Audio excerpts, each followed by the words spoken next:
22 stops off of him, and then went up the new guy and took 20 stops off. It's a day though. I mean, and doing it there, yes. I was done at 8:30. So, 12-hour day, but you got it's a lot of stops. Big day. It's a lot of packages. It's crazy. Yep. Yeah. And it's not one building. So, I mean, here you can do it because you got 40 in one building downtown. So. Oh, you're over there. In New York, you can do south. You do two buildings. So, but, Yeah. yeah, but when you're going place to place I to asked place, Ted driving the yesterday. Yeah, And, that's he what, said it was what I had to do. massive. Was Yeah, it's getting better. all residential. It's getting better. that was Butte though, not buildings. Buildings is a lot crazier if I was doing it that way. Yeah. Because it would be from downtown up to the heights. Right. Just, no thanks. That's a lot of stuff. And you're more familiar with Butte too, so you can. Yeah. One night I had to slam on my. Are they waiting on anybody still? I'm used to buildings too. So I mean, I know I can go down the alleyways and buildings. They're not that. I mean, you know it now. It's comfortable. Yeah, they're easy to get through. And Okay. yeah, that in Butte, there's like one alleyway that's like not closed. So. Right. Yeah, you sure it's not the road yet? Must be. Yeah. I trained a new guy going down that. This is an actual road, right? No, this is an alleyway. It's an alleyway. It's like, well, it's kind of big to be an alley. It's still an alleyway. Yeah. So, but no, it's easy. It's just people get kind of nervous to drive real big on step. Right. So how long is that step down? Is that 20 feet? So there's three different ones. You got the 1,000, the 1,100, and the 1,200. 1,200 is the longer one. Or no, there's a 1,400, I should say. Then you got But that's longer than 14 feet though. 14 is what? long. They're It's long. like the 26 foot, right? Yeah. So you don't have to have a or CDL Right. Okay, yeah, that makes sense. Yeah. because you're under the weight. Yeah. If you were over the weight, then yes, you Right. Or that last length, and you gotta get the CDL, which would be another thing. The Idaho State Brewery. You get married yet? No. You're moving out, huh? Oh, holding on. This is the fact that I haven't found the right one, and I've been looking. So. I understand. Good ones are hard to find. Yes. If you don't get you a chair, you might have to stand. So. Hey, sis. Hello. That's my brother dear.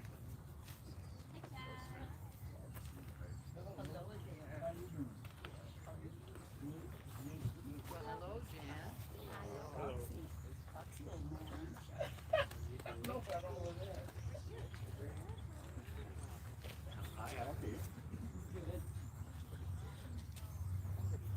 I'll just stand between you.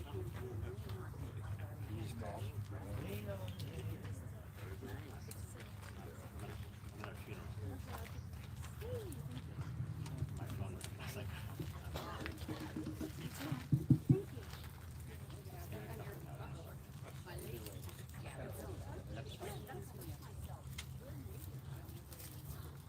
Do you not know each other? No. Oh, God, so this is Jen, and this is Bill. They live on the other side of. Well, friends, I think we're about ready to get started. If you want to find a seat, if there is enough. If not, first come, first serve. You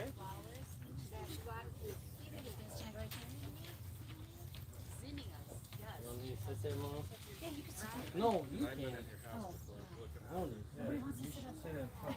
Yeah, you're supposed to be sitting up front anyway. I guess this isn't on.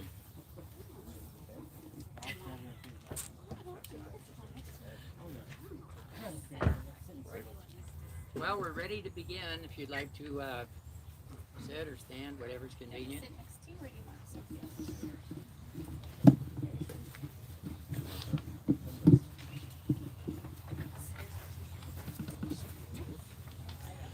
Wanted to thank all of you for coming to my my sister's memorial, Lori's mother, and Gary's grandmother. It's nice of you to come. We appreciate that. And right now, I'd like to turn it over to Lori, and she'll give you some details on her mother. And so we'll give her our attention. Lori?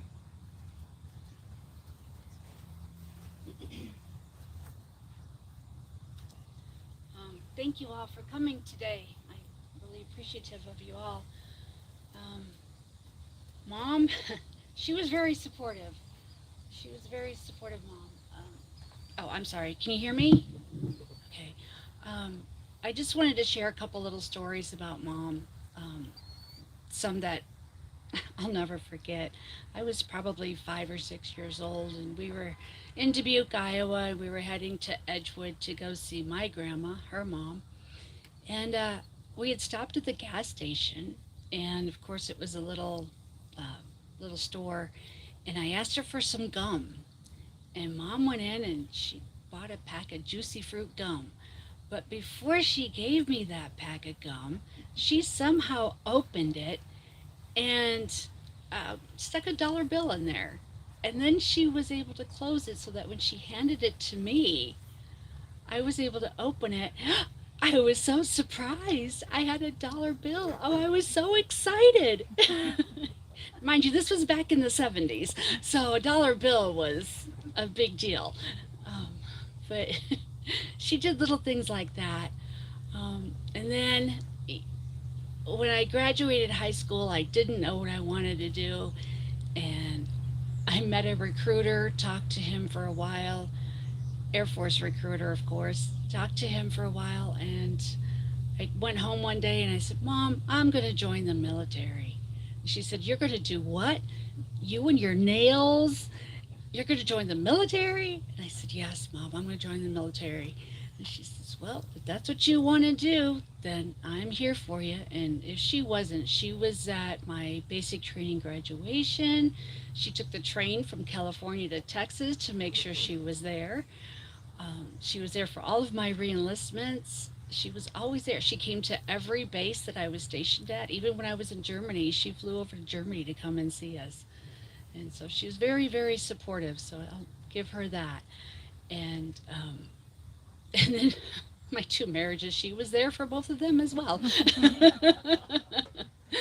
But yeah, so Mom, you will be missed and loved always and remembered always. She didn't have a whole lot of friends here, but the people that, did know her, especially me, I knew her all my life, and so people used to call me Little Bonnie when I was little because I looked just like her.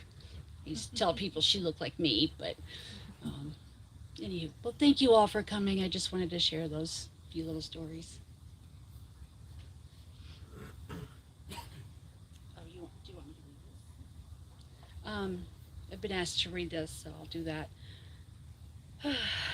It is with deep sorrow that we announce the passing of my beloved mother, Bonnie Mae Keil, September 23rd, 2025, in Emmett, Idaho.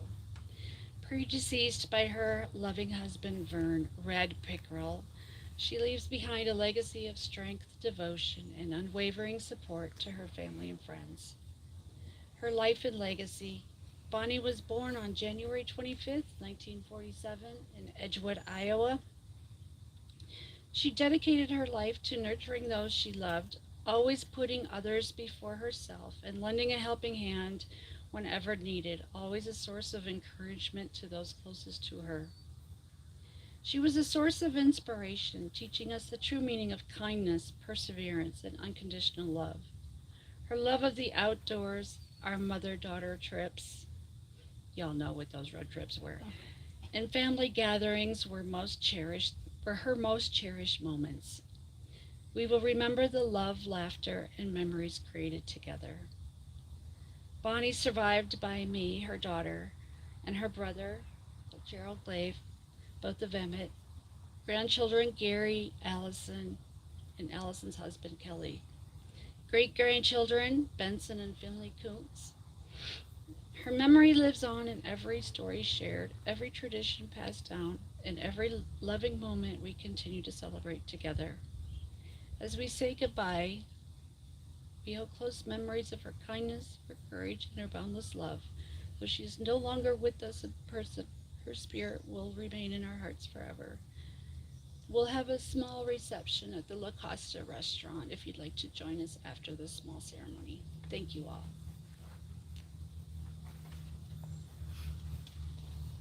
Thank you, Lori, for reviewing that information about your mother. You know, there's a lot of big questions in life. For example, what's life all about? Why is there so much suffering? What does the future hold? And why do we die? You know, although Bonnie was not a believer or followed Bible principles, Bible truths are for all of us. They are effective in our life, and they answer these questions that people need answers for.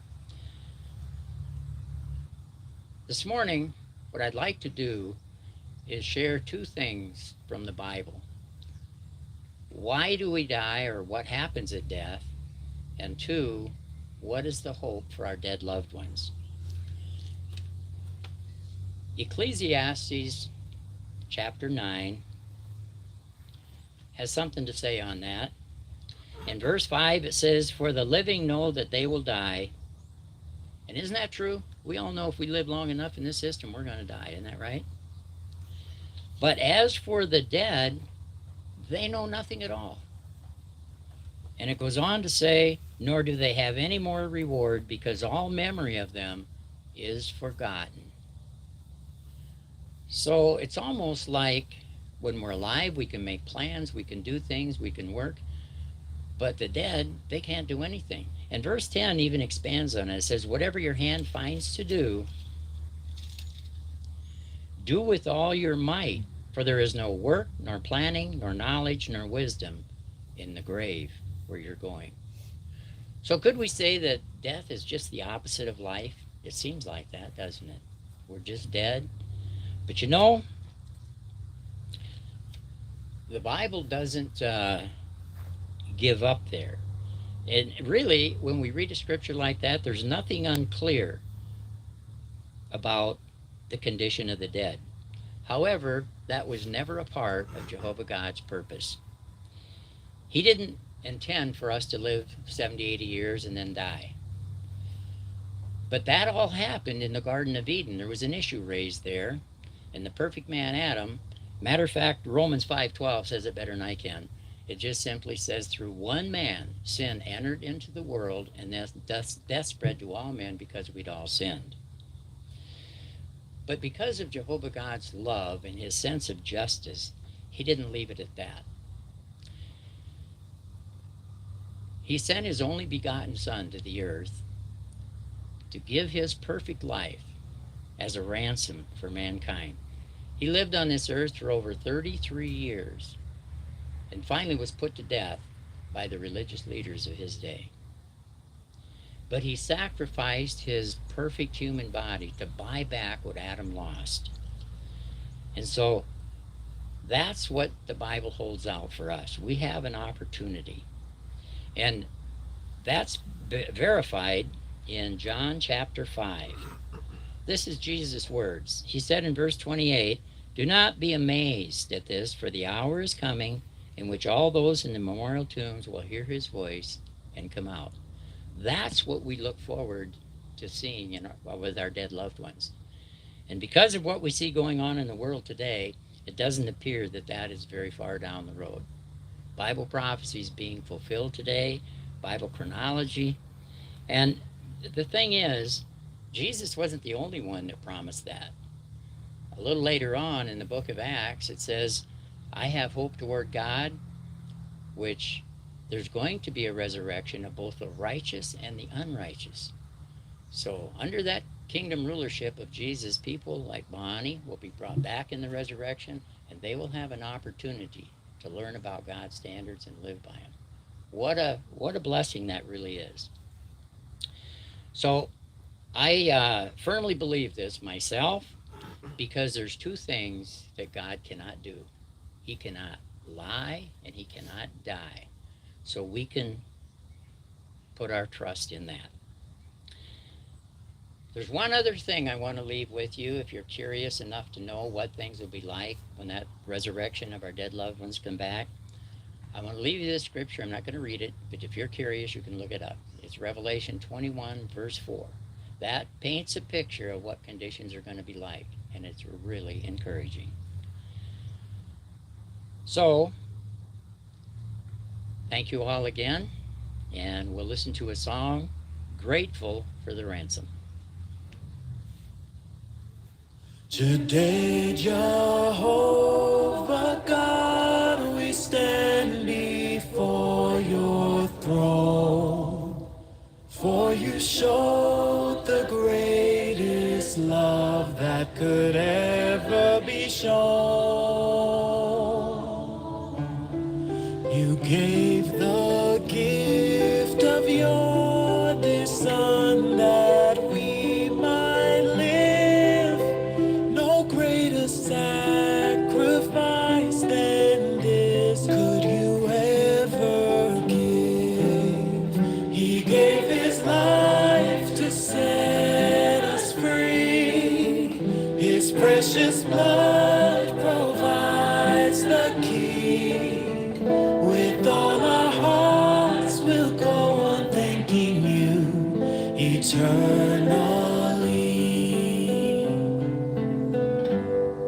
It was a willing sacrifice that Jesus made. Out of love, his perfect life was the price that he paid.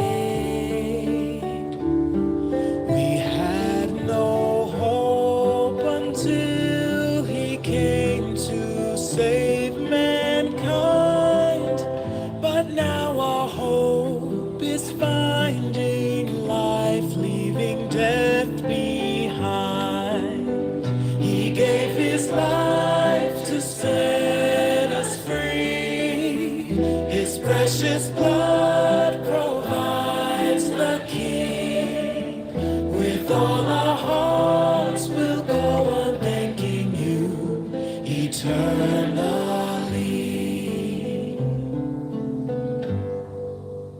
He gave his life to set us free. His precious blood provides the key. With all our hearts we'll go on thanking you eternally.